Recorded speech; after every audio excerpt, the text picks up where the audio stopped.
Olá, seja bem-vinda, seja bem-vindo a mais um vídeo aqui no canal. Eu sou Armando Vernalha Júnior, fotógrafo, cinegrafista, professor, youtuber, músico, tomador de café, testador de câmera, testador de smartphone, entre outras coisas. E hoje nós vamos conversar um pouquinho sobre câmeras que tenham uma certa idade, como é o caso aqui desta D750 que está na minha mão, que o pessoal lá da loja Portsar emprestou para mim, para que eu testasse um pouquinho essa 85mm que está aqui. E eu poderia, ao invés de estar com a D750 na mão, eu poderia estar com uma Canon EOS 5D Mark III, por exemplo. Eu poderia estar, como já gravei vídeo aqui para o canal, da Nikon D810, que algumas vezes eu falo que é minha Nikon favorita. Da linha Nikon, a D810 é a câmera que eu mais gosto. Eu poderia aqui estar com uma D600, como já aconteceu, eu também gravei aqui para o canal com a D600. Esses vídeos que eu falei de câmeras, de modelos que não são modelos atuais, e agora é o caso da D750 aqui, esses vídeos que eu falei de câmeras antigas, né, que às vezes tem 5 anos de mercado, 6 anos de mercado, a D750, se eu não me engano, foi lançada em 2014, então ela tem 6 para 7 anos de mercado.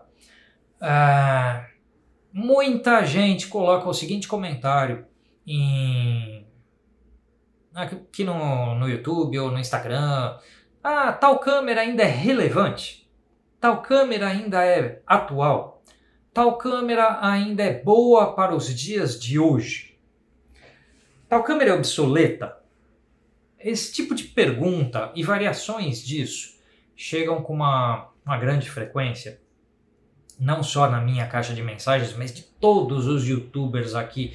Então, o Ronaldo recebe muitas essas mensagens, que ele já falou disso no canal dele, o Ale Rodrigues recebe, enfim, todo mundo, o Andrei, todo mundo que tem um canal no YouTube ou que tem lá uma certa presença no Instagram, recebe perguntas a respeito de uma relevância ou de uma obsolescência de algum equipamento fotográfico.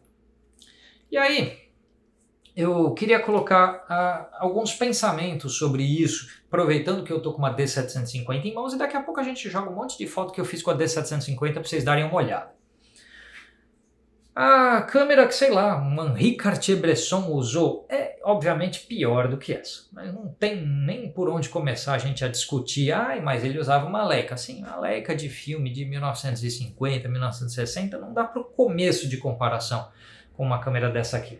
Então, eu citei o Bresson porque é um dos grandes gênios aí. A gente podia falar de Elliott Erwitt, de quantos outros grandes gênios do passado.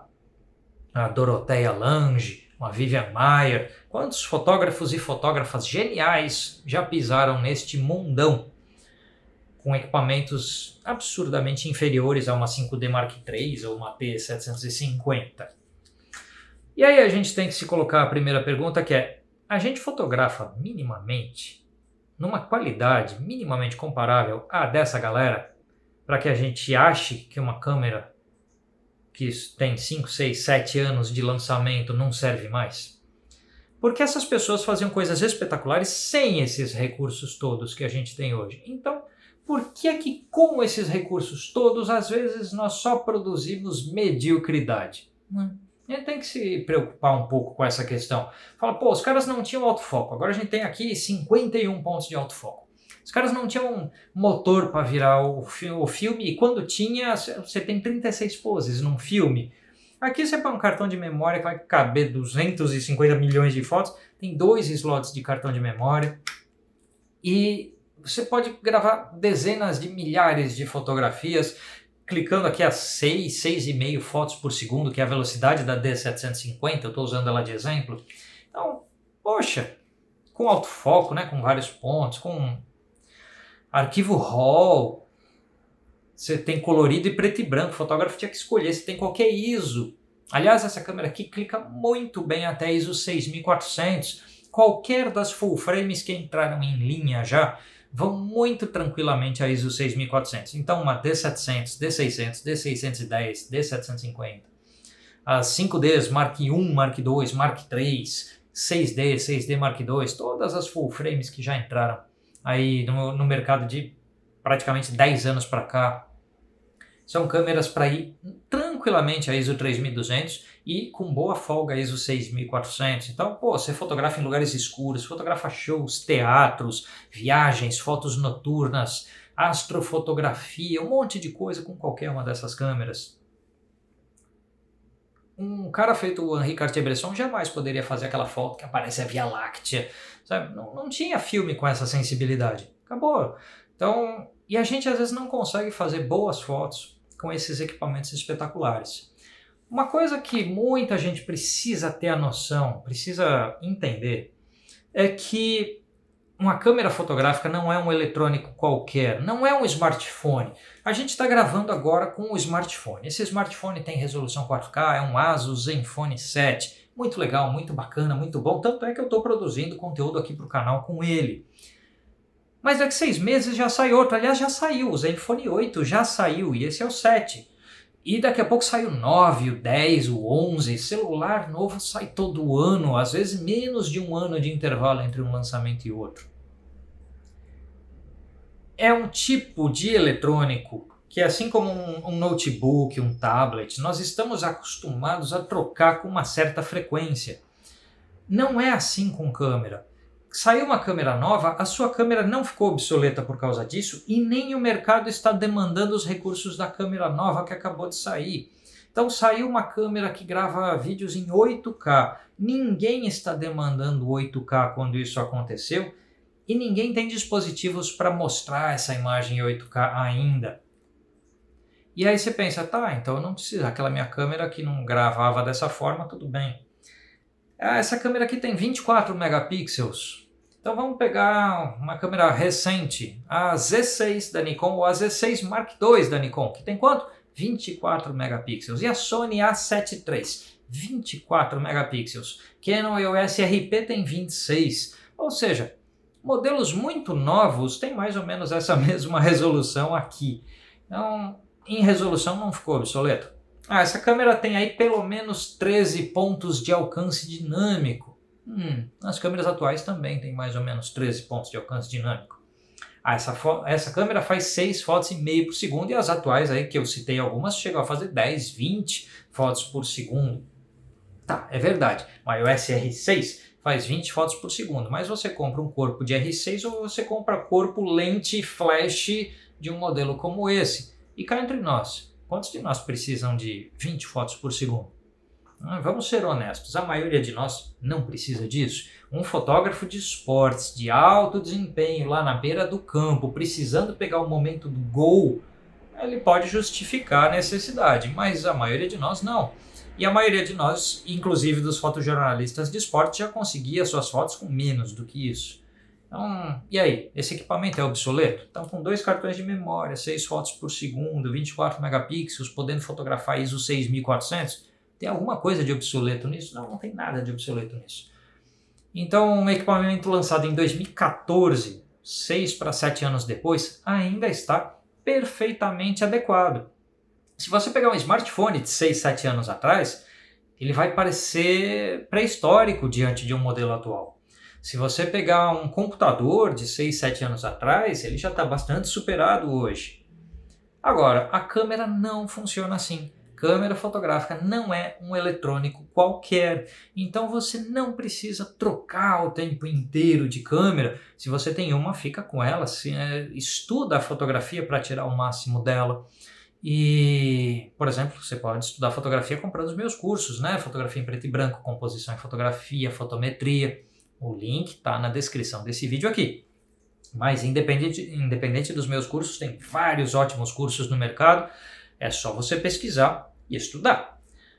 Independente disso, vamos dizer que hoje você não tem uma câmera, de repente você quer uma full frame, você não tem. Você tem uma PSC, ou você tem um smartphone, e você quer um equipamento que faça fotografias com uma qualidade de imagem melhor do que a que você tem hoje.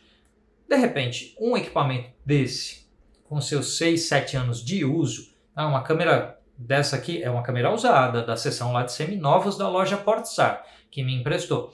E eu sugiro que vocês façam visitas frequentes à seção de seminovos da Portsar, porque aparecem umas joias lá com preços muito bacanas. De repente, um equipamento desse aqui, você vai pagar nele seminovo um terço de um equipamento novo, ou metade de um equipamento novo. E isso já vai te dar um enorme de um upgrade, uma melhora incrível na sua qualidade de imagem, se é isso que você está buscando. Porque quando a gente fala, tá bom, vou comprar então uma R6, uma Z6 segunda geração, uma Sony A7 III, tá, ao preço delas em relação a uma D750. E às vezes o que elas têm a mais não são coisas que você tenha necessidade. Então pensa com calma nas suas necessidades e decore essa frase que dá título a este vídeo. Uma câmera fotográfica não é um eletrônico qualquer, ou seja, ela não fica obsoleta na velocidade de outros eletrônicos. Ela não se torna velha na velocidade de outros eletrônicos. E ela é feita para durar mais do que a média da maioria dos eletrônicos. Então você consegue que um equipamento com alguns anos de uso chegue nas mãos das pessoas e você olha e fala, meu, não sei aonde isso foi usado. É mais durável do que muito carro. Tá? Você precisa maltratar bastante uma câmera para que ela dê sinais de que está cansada. Mas falando um pouquinho da D750, já que a gente está com ela na mão, eu falo que a D810 é minha Nikon favorita por causa do sensor de 36 megapixels dela, que é muito bom para o estilo de trabalho que eu faço. Mas tem uma coisa que eu gosto na D750, que é o fato dela ter o monitor com a condição de você incliná-lo, né, tanto para baixo quanto para cima, que na D810 é fixo, como é na 5D Mark III, Mark IV da Canon, por exemplo, que também a tela é fixa. E às vezes, para quem gosta de fotografar com a câmera mais baixa e você olhando para baixo para enquadrar, que é um ângulo interessante para fotografia de rua, que é um ângulo interessante para fotografia de moda, e também é um ângulo que eu uso muito na fotografia de arquitetura. Eu estou em pé e abaixo com a câmera mais ou menos aqui e olho para baixo para enquadrar. Essa altura de câmera eu uso bastante, e ter uma câmera que vira o monitor na minha direção é confortável para trabalhar. Assim você não precisa ficar abaixando ali para enxergar a tela e assim por diante. Então, isto é um detalhe da D750 que eu acho que faz muita diferença na usabilidade dela diante da D810. E só por essa razão, talvez já valha você considerá-la em detrimento da 810. E se você não precisa de um arquivo de 36 megapixels, porque 24 já dá e sobra, a gente vive num mundo que a gente só está compartilhando foto na internet para ver numa telinha de smartphone que tem 6, 7 polegadas de tamanho. Nesse mundo, a gente não precisa de 200 milhões de megapixels, não é verdade? E assim, os 24 que essa câmera tem já permitem muito, mas muita coisa. Quer comprar uma D750? Quer comprar uma lente como essa aqui, uma Nikkor 85mm 1.4D, ou equipamentos da Canon, da Fuji, novos e usados, ou se você quer também mochila, tripé, luz, enfim, tudo que tem aí de equipamento fotográfico, dá uma chegada lá na loja Portsar, que o pessoal de lá vai te atender, te dar todas as informações sobre o que você puder estar precisando na sua vida fotográfica. Tá bom, minha gente? Esse vídeo foi para falar que câmera fotográfica não é um eletrônico qualquer e aproveitar para dar uns destaques na D750. É uma câmera que nunca apareceu aqui no canal e um dos modelos Nikon que eu gosto bastante. Então esse vídeo não foi um review dessa câmera. Aliás, eu não parei de falar o tempo inteiro, né? Eu poderia parar de falar um pouquinho e soltar uma musiquinha para vocês verem umas fotos. Então eu vou me despedir de vocês, a gente se vê no próximo vídeo. Mas não corta esse vídeo agora não. Vê aí que você vai ver um monte de fotos que eu fiz com a D750. Solta a música e a gente se vê no próximo. Tchau, tchau.